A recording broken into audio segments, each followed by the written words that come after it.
Kerry, can you start? And then Manny, please. And if you stop short of making full introductions of what you've done, I will come back and say, hey, no, that doesn't work for me.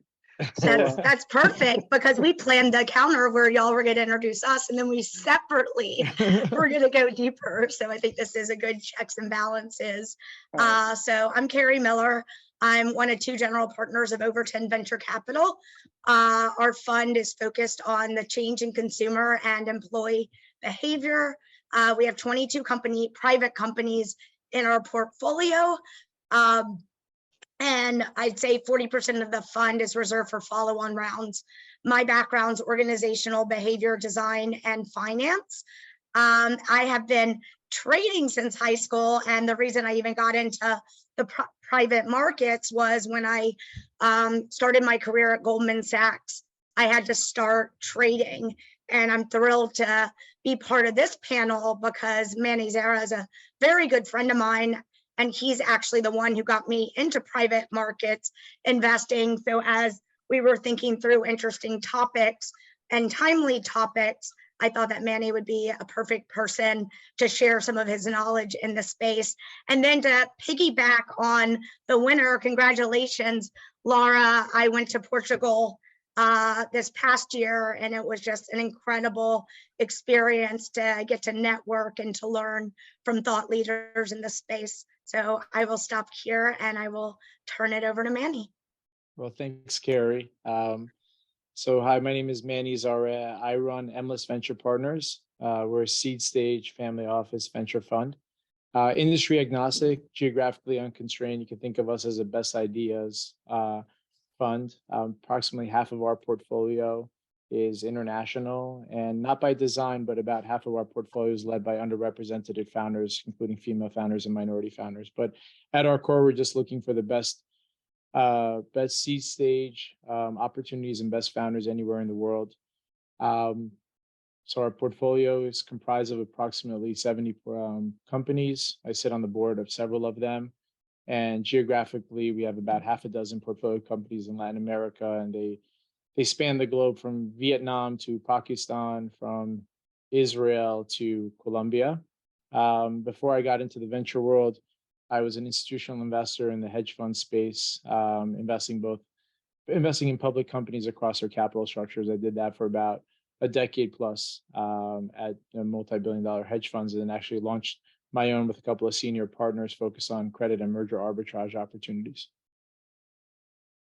Awesome. Thanks, Manny. And Kareem, I'm assuming that was sufficient. And so we'll go ahead and jump in, which is a perfect kind of first question. So Manny, how did you decide to transition from the public markets to the private markets? Obviously, recently, in recent years, the low interest rates have, potentially caused some additional interest in the private markets, but share a little bit of your journey.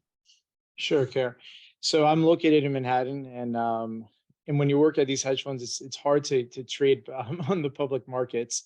And I was looking for ways of diversifying my allocations and investments. And the startup scene in New York City started to percolate a lot. So I started doing some investments on my own, and got involved with some of my own portfolio companies.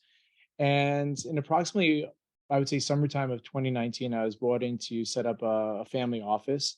And I actually inherited a small portfolio, roughly half a dozen portfolio companies with only $1 million of capital invested. And I was told, go into Y Combinator's demo day and analyze the opportunities for us. And at that point, I didn't even know what Y Combinator was. I didn't know what a burn rate was. These are all new concepts for me. And I just ran with it, Kerry. It fits my interests and personality. In the hedge fund space, I was trained to be pessimistic, never believe what the management teams tell you, don't believe what the sell side analysts are telling you, and be very introverted, build out the financial models. Whereas in the venture landscape, it's the exact opposite. You have to be extroverted, pound the pavement, try to find the best opportunities in the world, and seek out the founders. And if you're anything but optimistic, you're never going to invest, especially in the seed stage. So it fit my personality. It also, more importantly, I think, fits my investment time horizon. I find the public markets, like the mark to market on a minute by minute basis, to be grueling. Whereas in the private markets, it allows me to work hand in hand with the portfolio companies and the founders and really impact change, either help them scale and grow, whether that's introductions to customers, new hires, sources of capital. So, it fit my personality and also my investment desires of being kind of longer term and a little bit more hands-on oriented. Great. And we'll try to get to some of the points later on individuals who are looking to transfer from public to private. And obviously Link2 is an incredible platform that allows education and other ways for accredited investors to kind of make that transition. With that said, over the last several years, and I've seen it with a lot of my hedge fund friends, you've always had an interest in the private markets. However, have the actual markets led you into this route? You were already heading there. Now that many hedge funds have also started investing in private markets, do you think some of these hedge funds who have diversified into the private markets are actually now, with higher interest rates and other geopolitical environment, do you think they're going to head back into the public markets? Do you think they're going to retrench themselves into the public markets? Okay, that's a great question. I believe that they're not going to necessarily retrench into the public markets. I think they're going to have the private market and let's just call it out in the venture space as opposed to private equity. But I think they're going to continue to have VC efforts for a couple of reasons. First of all, I think their LPs want that. They want exposure to it, and they recognize that some of these hedge funds have resources that are extremely valuable that can allow them to not only find the best founders, but also add value to those founders. That's number one. Number two, it's a source of idea generation and trend generation, if you will. When you're a seed stage investor like we are, Kerry, you really have to be on top of like the mega trends that you think will dominate over the next 1 to 2, if not 3 decades. And I think that kind of informs the teams at these different hedge funds about what to be on the lookout for, whether it's on their, especially in their public market equity portfolios. Perhaps there's an incumbent that's been doing great, and all of a sudden you may have a portfolio company that could be taking market share away. So I think that despite what's going on in the public markets and despite the markdowns that a lot of hedge funds have taken, I think they're going to continue to direct their efforts in the private markets for the reasons that I just mentioned. Got it.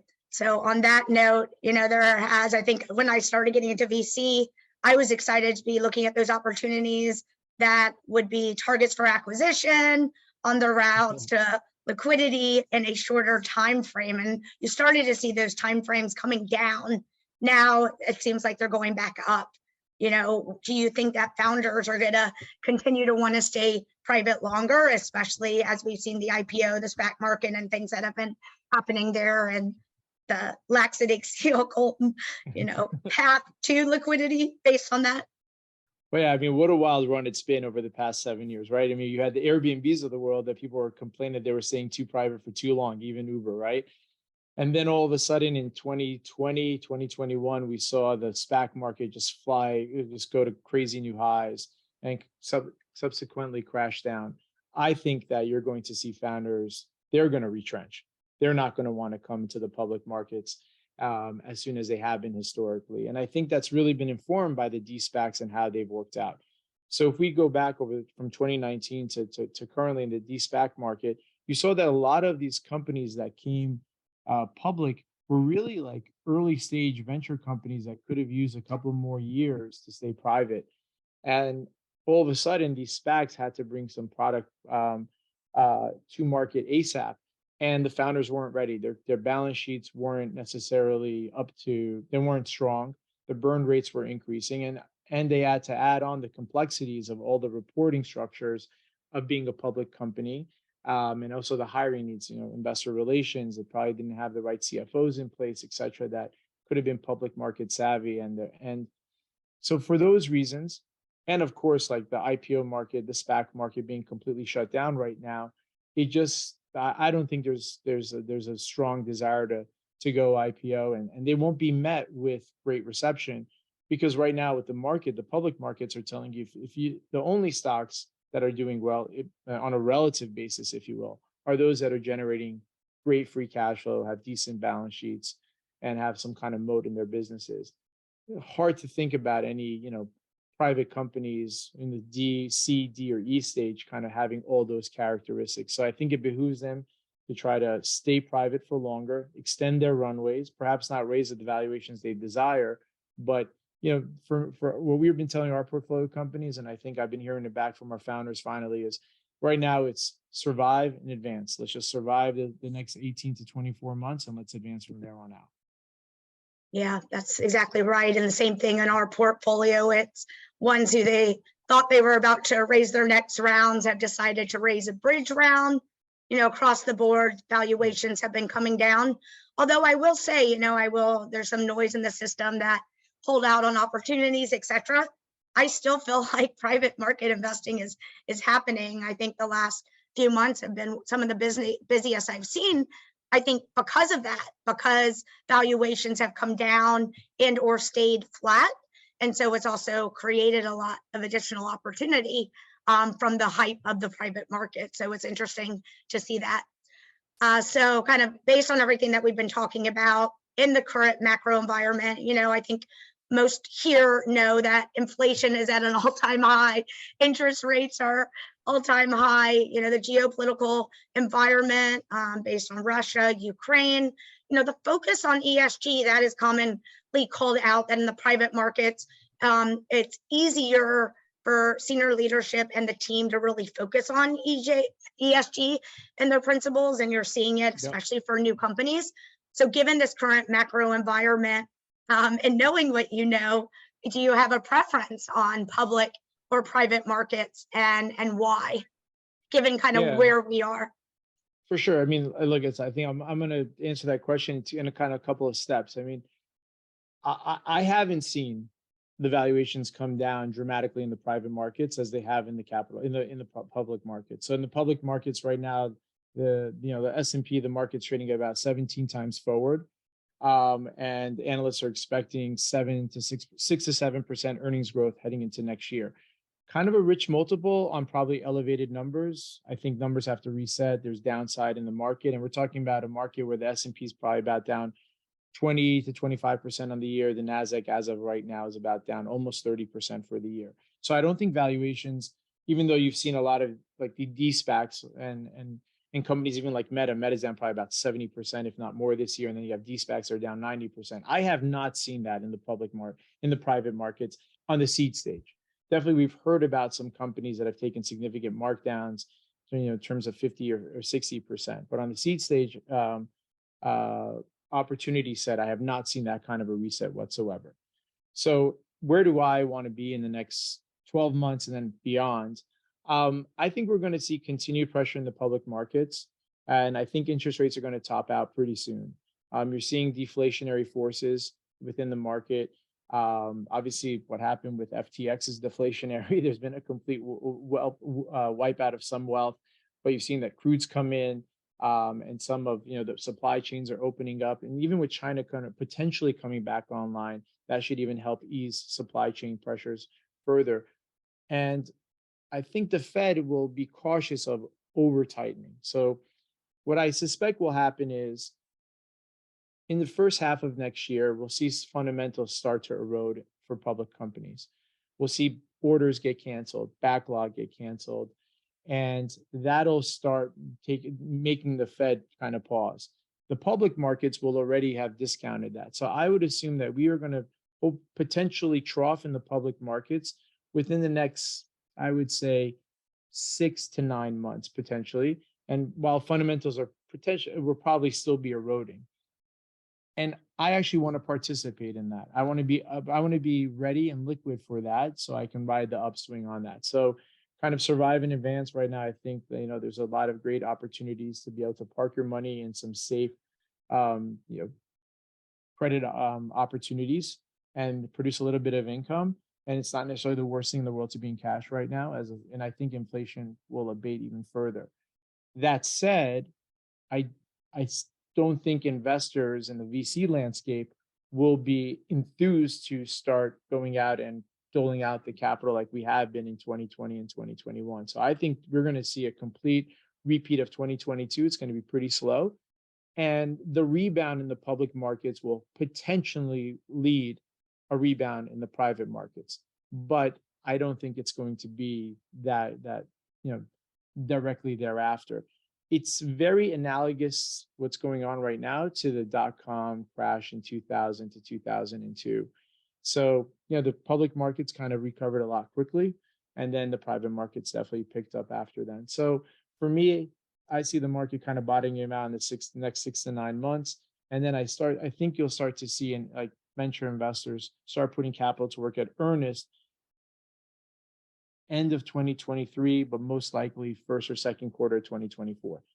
But that's great. That's advantageous. It's going to flush out the weak hands, the not great ideas, the not strong hands in terms of not just LPs and GPs, but also the founders that, probably were trying to ride the 2020, 2021 wave and didn't have the great ideas or weren't conserving their cash and thought it was all about growth, growth, growth. Those are going to go away. And the venture partners that weren't like necessarily giving great advice and trying to, encourage their founders to grow really quickly, they're going to go away. So we need a complete reset in the private markets. And then after that, with the advances in technology and of course, like the initiatives you're mentioning, it's like especially within ESG, I think we're going to be set up for a very healthy 2024 and beyond in the private markets. All makes sense. And, I would say I'd say the deal flow and what I'm seeing is kind of a flat to the last round. However, back to, I think there's a little bit more an aggressive looking under the hood for valuations before that we could justify based on the innovation and the potential of innovation. Now that's where I'm seeing the valuations come down.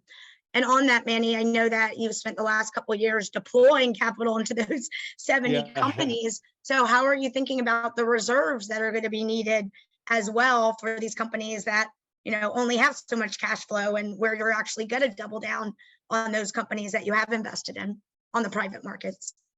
Well, and that's where I think like being a private market investor really helped me out is like portfolio management, right? Like sometimes in the public markets, you're always thinking about what the weightings in your portfolio, but it's a little bit more nuanced when you do it for a private market portfolio. So look, we pride ourselves on being there for our portfolio companies, right?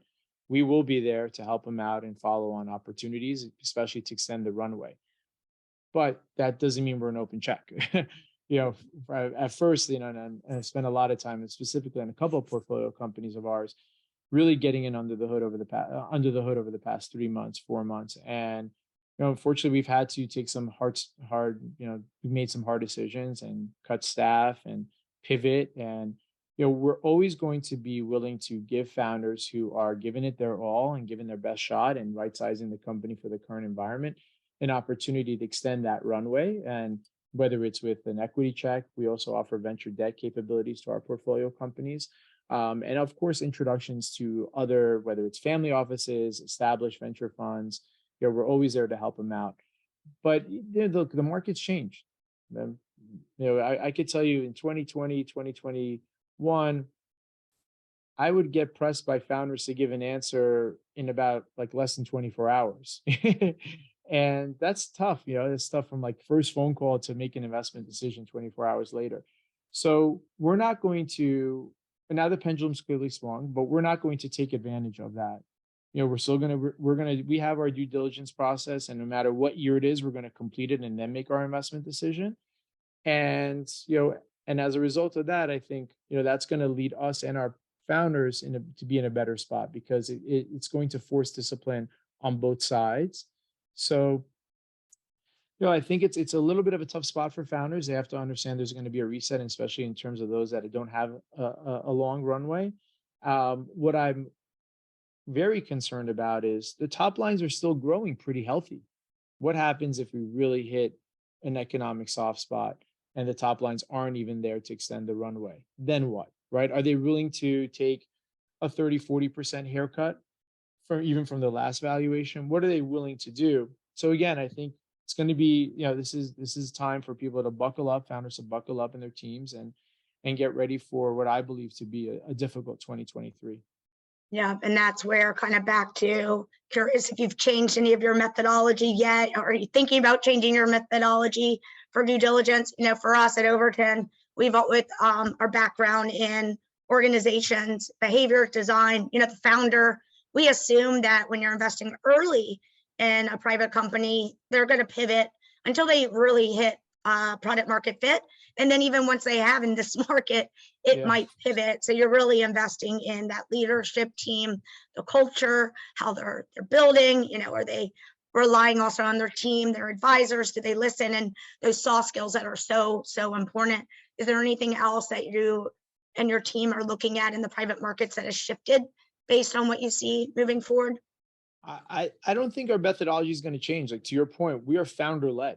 And despite this environment, money will go to the best founders. Founders will attract the best capital and vice versa. So like to your point, we are not taking necessarily bets on just the idea. We're more taking a bet on the founders and founders that we want to be involved in their careers for the rest of their lives, and we want to support them. And we full on know that most likely not only going to pivot, but it's not going to maybe end up in the success that we'll hope for.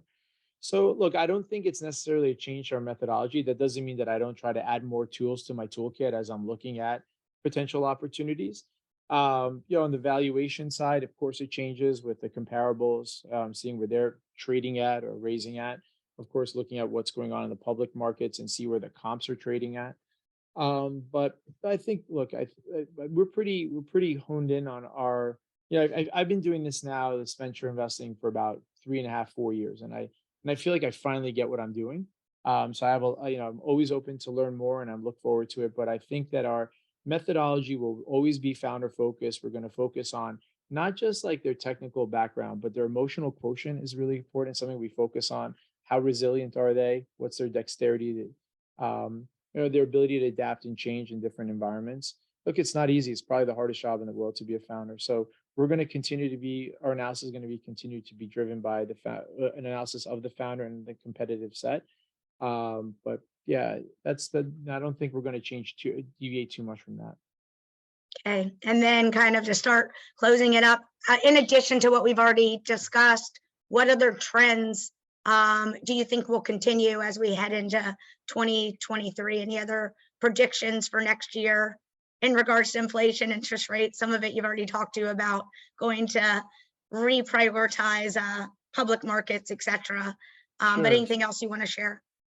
Yeah, I guess public markets first, private markets. Yeah, I think we've peaked in inflation. Doesn't mean it won't stay elevated, but we pretty much peaked. I think you'll see a slowdown in the economy. I don't think it's going to be a hurricane like Jamie Dimon suggested, but who am I to disagree with Jamie Dimon? I don't know if it's to be that bad, but look, as a result of economic slowdown, you're going to see that's going to be deflationary. You're seeing inventory levels are very bloated at some of the retailers. You've seen significant markdowns right now for holiday shopping. I think that'll continue. So inflation peaking. I think rates are about to peak soon. I think, fundamentals, backlogs are going to get canceled. Orders are going to get canceled. Fundamentals will deteriorate. And I think the market hopefully bottoms within the next 6 to 9 months. And then we could be in for I wouldn't say nothing's going to, we're not going to be back in 2020, 2021 mode, but, hopefully it'll be for, a stock picker's environment. On the private market side, look, I said we're industry agnostic and we're geographically unconstrained. But I gravitate towards fintech. It's just what I know. It's why I've been in the space since I graduated college. So I love finance. I think in fintech, embedded finance is going to continue to be on a hot streak. And what is in a fintech play? I think everyone's going to necessarily almost be a fintech play. Even ESG companies are going to be required to be a fintech play in some respects. So I think that'll continue along. ESG in the private markets, I believe, will continue to be hot. I don't necessarily think that's going to be the case in the public markets. It's hard to define what's an ESG play in the public markets, much easier in the private markets. Another trend that I suspect will occur in the private markets is we're probably going to see a proliferation of mergers. A lot of portfolio companies are founders are going to look at each other and be like, oh my gosh, like what's going on with you? They're going to talk to their competitors or their peers. And they're going to say, wait, maybe 1 + 1, maybe my 1 going to 0 and your 1 going to 0 ain't great, but maybe this 1 + 1 could equal like 2.2, not necessarily 3, but there could be cost synergies, revenue synergies. So I think it's a big trend to be on the lookout for 2023. incidentally, I think that'll be driven by astute investors on the founders cap tables. I got to push him towards that. I don't think that's necessarily a founder mentality to kind of merge when things are going bad. So those are some of the trends I think we'll continue to see um, within the public and the private markets. Yeah. We'll love. What are you thinking as you guys are Yeah. kind of I deploying mean, capital?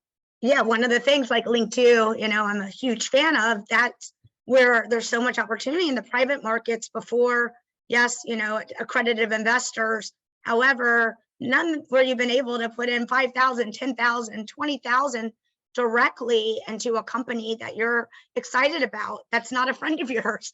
And then, Link 2 just got approved by FINRA that they're going to be able to have the secondary platform. So as an accredited investor, I can trade with you, Manny, on your private shares that you have. And so those opportunities is where I'm personally really excited. On the ESG side, I was at Davos World Economic Forum this year and then UN General Assembly, to see how publicly traded companies are thinking through, new regulatory environment with mutual funds and reporting towards ESG, and really diving deeper, whether it's private or public markets, on what aspects of ESG do we stand for. Every company is different and based on their product or service. So how do we really articulate and allow these companies to be accountable to whatever metrics they have decided that they're going to be measured on? And I think we're going to be seeing more of that in the public markets. So I don't think it'll necessarily affect more or less of one.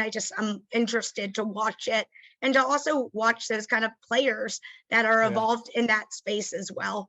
So those are kind of two things that I'm looking forward to. And like I said, really excited about Link 2's getting the approval for FINRA so I can start trading some of those private markets transactions more regularly. Also, I'd say the last thing that I'm seeing is now with business influencers and other influencers being able to create new opportunities and new markets. Case in point, Kim Kardashian launching her private equity firm. I think we're going to see more and more of that. I see it in my network of business influencers that are advisors of startups or private companies, and they want to be able to offer opportunities to their network. And so starting syndications and other things that they can actually play a role in those investment decisions of their networks. So I think we're going to see a lot more of that as well, especially in the private markets. That's great. That's an interesting point, Kerry, because like two things the secondary market is set to explode. I should have mentioned that. That's a trend in the 2020. Like there's going to be need for liquidity from either it's GPs, LPs, founders, CFOs, management teams. They're going to need liquidity. So I think if you're involved in the secondary market, set to explode, and you may get some great deals. I know many family offices are trying to unload some of their entire portfolios right now, and there's an ability to buy them for like maybe 20 or 30 cents on the dollar. But is that dollar really a dollar? Who knows? That last markup may not have been real. So I agree with you on that. And I also agree fundraising is going to be very tough, period. So instead of seeing funds, I think you're going to see even more of these SPVs set up, right? Single ideas. That's going to, because for the LP potentially, instead of saying, I'm not going to give you blind money just for an entire, give you money for a pool of investments I don't know about. Oh, okay, this idea actually sounds great to me. I'm willing to back that. I think you're going to continue to see that even take off to greater heights over the next probably 12 to 18 months as well. Makes sense. So any closing thoughts? And Kareem or Irene, we'll turn it over to you to see if there's any questions from the crowd. So thank you, Manny. Thank you, Kerry. Even though I failed in making a proper introduction, we had prepared the intros, and I was so excited about Colombia and seeing both of you that I didn't let Irene actually make the introductions. But it's much more fulfilling than what both of you did and said. So I'll hold you to that, especially with Kerry. If the panelists who don't know Manny and Kerry, their background is immense and rich, and much richer than that they've been than they alluded to on their personal introductions. So I'll just say that. Thank you. So in terms of and Kerry, so thank you so much for talking about a Link 2 a little bit. That was really phenomenal. we are very excited about the way things are shaping up in the private markets. We are, and many those cents on the dollar. We're looking forward to finding out more about those companies. Not only I was from, going to say that actually, but I was going to let you. Give me a call, bro. I got a bunch of them for you. Oh yeah, no, we're ready. We're ready. We're actually going on acquisition. We've got cash. We need to acquire. Looking at the trends, there, the challenging of the public markets, given the current confluence of what's going on. This is a great opportunity, not only for us linked to buy some of these private assets and private equities, but put them on our platform and now allow other people to take advantage of these opportunities. So we're definitely doing that. What was interesting that you also said was there is an opportunity for folks to take more control of their investment strategies, which which platforms like us are allowing them to do. And we see that trend happening more and more as investors continue to join the platform and make inquiries. But at the same token, we also see family offices starting to try to buff up their portfolio with hopefully bigger IRRs on their private equity investments. So we'd like to learn more about that and who's doing what, where. In terms of the funds that you mentioned, yes, we see that happening as well, setting up SPVs. I mean, I've got not only from Kerry, I think you manage like 7 to 9 funds now, Kerry. That sounds Feels like, like that that doesn't sound like sometimes. it sounds like a low number. which you did not mention in your intro, just to point that out. I think, Kerry, you're like, pounding it out there, but we're seeing other folks who are setting these special SPVs to do specifically what you said, Manny, and we're seeing a lot of interest there now. There's some companies that do that already or help you do that, but again, it comes down to how much can you actually, what it's cumbersome and what's the value proposition. Yeah. And one of the things, Kareem, that I had talked to a multifamily office that I think manages 60 family offices, and they said they had already started focusing on privates. But what started happening is they started offering privates to their family offices, and then all the family offices wanted to offer them to their network. And so it was back to that access. A lot of people are kind of connected to somebody that has access, and those individuals want to be able to offer those things to their network. And so some of the family offices also recognize that they want to be able to offer these things to their network if they receive an allocation. So that was something recently that I thought was really interesting to see, that a multifamily office decided to kind of expand their business because they were, realizing that their family offices also wanted to bring these opportunities to their network. So Patty Brewer is our Chief Product Officer. I sneaked a peek and she actually is in attendance. So we'll just call her out and say, hey, Patty, come on, let's do something for all of these guys who want access. Let's create this platform for them. Well, actually, we have the platform. Let's create an API so that they can do this efficiently and cost effectively. But I do want to ask the following question.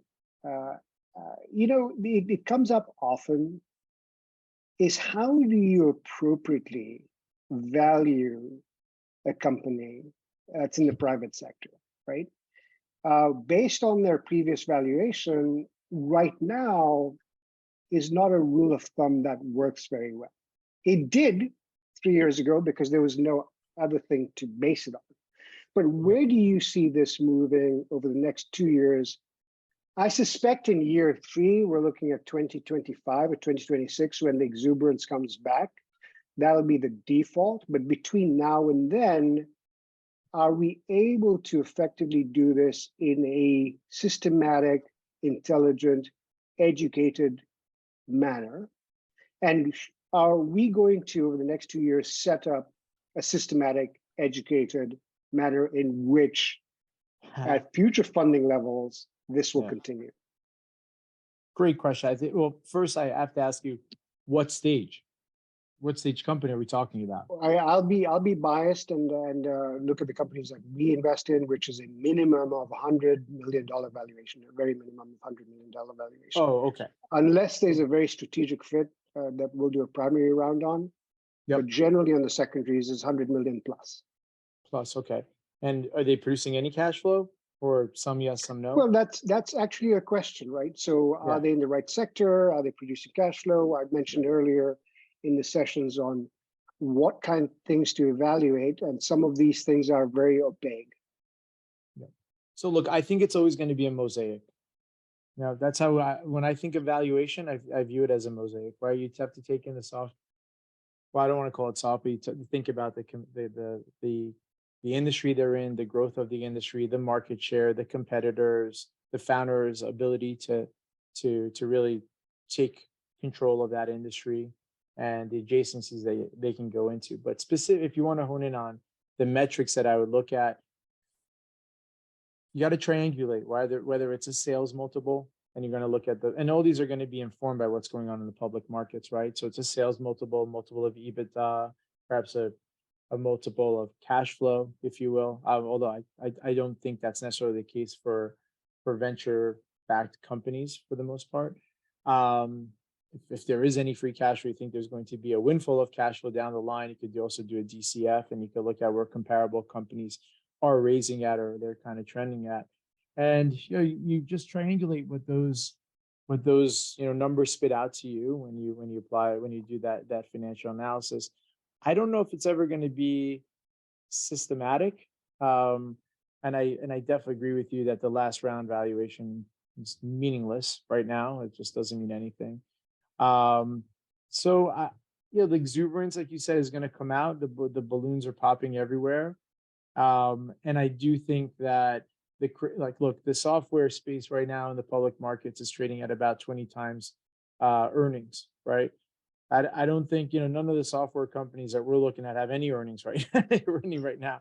And they were raising at $100 million valuation led by Google Ventures about just 4 or 5 months ago. Right now, I'm not complaining because we got a big step up in our portfolio, but you got to ask yourself that those are probably not, that exuberance is gone. So I think it's going to get back to the basics. I think you're going to see the private companies take actually a discount to the public markets because of that, liquidity premium or lack of a liquidity. And I think you're just going to have to continuously benchmark it with juxtapose it with the opportunities you're available in the public markets. Will it be systematic? I'm not sure. I think when we may get to the cusp of that, to your point, 2025, 2026, the exuberance will come back again, and people will just start handing out the money. History tends to rhyme, and that's what I suspect will occur.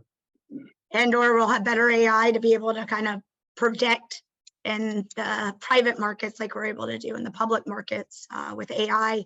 The other thing, I guess, kind of question and another point is, now that supply chain, the war for talent, etc., in specific industries, does that kind of build in a discount to certain industries and investments, especially on the private side, maybe even the public side? But now that we know that companies might be capped at performance based on both of those, and how investors are actually thinking about it.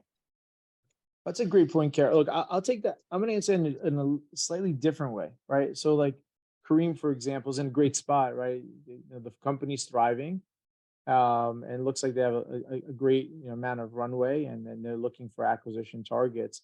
Well, heck, an engineer that they wanted to hire probably about a year ago, 6 months ago, 3 months ago, it was really hard to come by talent, great talent, and it still is. But there's more out there now. There's more talent out there, right? And for founders or startups, the best ones right now, you should be licking your chops. If and you can say, I could find some really great talent, not necessarily in Eastern Europe, but potentially in the US, not pay as much or give up as much in terms of total compensation. And I think that should be thrilling for new startups and companies that are yet to be public, still have this big dream of kind of achieving the unicorn status. So there's two sides to every coin, and I think looking on the bright spot, while I've been a little bit pessimistic in terms of the outlook for some startups, I think the founders that are very judicious in how they allocate their capital, and they take their time, and they're trying to survive in advance, they can really upgrade their team in a meaningful manner, given the amount of talent that's hitting the street and will continue to hit the street over the next 12 months. I don't know, Kareem, if you're seeing that, but I would imagine that as you're Good looking point. for talent, it's probably getting a Yeah. lot easier for you, and you're finding probably higher caliber quality at a hopefully a lower, hopefully a lower price for you. Unfortunate for them. No, I mean, I may cover that in the session that we had this morning, but I do want to say that we're getting here, and I wanted to take the opportunity to introduce you to the upcoming panel so that you get to see them, connect with them before we go. Just in a quick reference to some of the thoughts about companies that we got in at a reasonable price with a good valuation and making money. Two companies that we have on our platform that are related to fintech, as we mentioned a little bit earlier, is both Ripple and PolySign. So that'll be interesting for folks who may be interested in a private investment in those two companies. Take a look. It's on our platform.